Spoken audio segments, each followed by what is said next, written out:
வழக்கு பதிவு செய்ததுக்கு பிறகு விசாரித்தார்களா அல்லது வழக்கு பதிவு செய்யாமலே வந்து விசாரித்து ப்ராப்பர்ட்டியை ரெக்கவரி பண்ணதுக்கு அப்புறமே வந்து நம்ம வந்து இதில் வழக்கு பதிவு செய்து கொள்ளலாம் என்று நினைத்தார்களா அப்படிங்கிற கேள்வியெல்லாம் இதில் கொஞ்சம் சந்தேகத்துக்குரிய கேள்வியாக இருக்குது.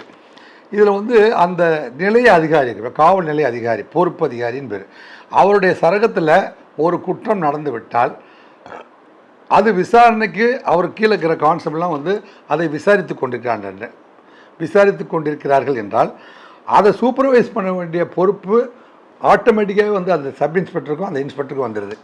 அவங்க 2 பேரும் ஏன் இந்த சீனில் இல்லை அப்படிங்கிறது ஒரு பெரிய கேள்விக்குறியாக இருக்குது.